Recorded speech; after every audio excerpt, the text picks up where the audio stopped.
China, 67%. That's tariffs, charged currency manipulation and trade barriers. Bharat, Pakistan, চীনের পাশাপাশি ট্রাম্পের শুল্ক ঝড় বাংলাদেশের উপর দিয়েও বয়ে গেল। বাংলাদেশ থেকে পণ্য আমদানিতে ৩৭% শুল্ক আরোপ করেছেন মার্কিন এই প্রেসিডেন্ট। এর ফলে যুক্তরাষ্ট্রে পণ্য প্রবেশে আগের ১৫% থেকে এখন শুল্ক বেড়েছে দ্বিগুণের বেশি। সবচেয়ে বেশি শুল্কের খাড়ায় পড়া দেশের তালিকায় এশিয়ায় ভিয়েতনাম, শ্রীলঙ্কা সহ বেশ কয়েকটি দেশের পর পঞ্চম অবস্থানে আছে বাংলাদেশের নাম। তবে শুধু বাংলাদেশই নয়, ভারত, পাকিস্তান, মিয়ানমার সহ এশিয়ার আরও অনেক দেশই ট্রাম্পের শুল্ক নীতির তোপে পড়েছে। প্রায় ১০০ দেশে ঘোষণা করা মার্কিন এই শুল্ক নীতি বিশ্বকেই দাঁড় করিয়েছে বাণিজ্য যুদ্ধের মুখোমুখি, আর তার বড় ধাক্কাই পড়তে যাচ্ছে দেশগুলোর অর্থনীতিতে। স্থানীয় সময় বুধবার বিকেলে হোয়াইট হাউসে এক সংবাদ সম্মেলনে সাথে নিয়ে আসেন এক চার্টও।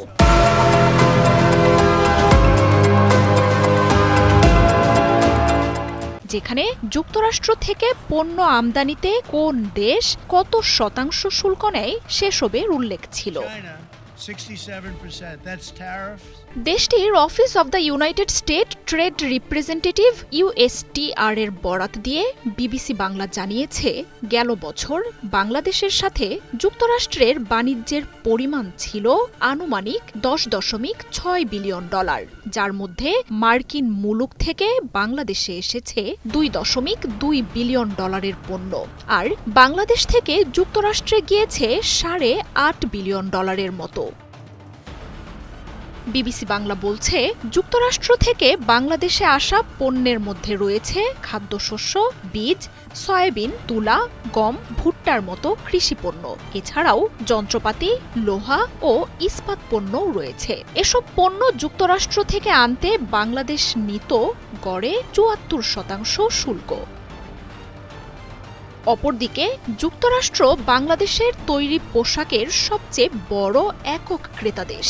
বাংলাদেশে তৈরি হওয়া পোশাকের সবচেয়ে বড় অংশই প্রবেশ করে মার্কিন যুক্তরাষ্ট্রে। এছাড়াও জুতা, টেক্সটাইল সামগ্রী এবং বেশ কিছু কৃষি পণ্যও রয়েছে। বাংলাদেশি পণ্য যুক্তরাষ্ট্রের বাজারে পাঠাতে দিতে হতো ১৫% শুল্ক।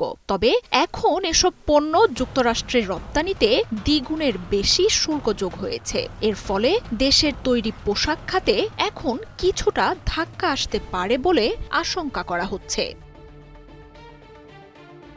শুধু বাংলাদেশই নয়, বিশ্বের প্রায় ১০০ দেশেই পাল্টা শুল্কের এই নীতি আরোপ করেছেন ট্রাম্প, যার মধ্যে রয়েছে এশিয়ার দেশগুলো। প্রতিবেশী মিয়ানমার ও শ্রীলঙ্কায় ৪৪%, পাকিস্তানে ২৯% সহ ভারতের পণ্যে এখন ২৬% শুল্ক আরোপ করেছেন ট্রাম্প। মার্কিন এই প্রেসিডেন্টের শুল্ক নীতি থেকে বাদ যায়নি চীনের মতো শত্রু থেকে শুরু করে ইসরায়েলের মতো বন্ধু দেশগুলোও। কয়েক দিন ধরেই মার্কিন প্রেসিডেন্টের শুল্ক নীতির শঙ্কায় প্রস্তুতি নিচ্ছিল দেশগুলো। ট্রাম্পের ঘোষণা করা অর্থনৈতিক স্বাধীনতা দিবসে বুধবার হোয়াইট হাউসে এই শুল্ক নীতির ঘোষণা আসে। ট্রাম্প জানান, এসব দেশ এত বছর ধরে যুক্তরাষ্ট্রকে নিজেদের স্বার্থে ব্যবহার করে এসেছে। যুক্তরাষ্ট্র বেশি দাম দিয়ে তাদের পণ্য কিনে নিলেও মার্কিন মুলুক থেকে পণ্য নিতে চড়া শুল্ক আরোপ করত দেশগুলো, আর এভাবে যুক্তরাষ্ট্রের অর্থনীতিকে ফতুর করে দিচ্ছিল তারা। সেসবের জবাব দিতেই অসময়ে এই নীতির বিরুদ্ধে এখন রুখে দাঁড়িয়েছেন তিনি। মার্জিয়া উপমা, ৭১।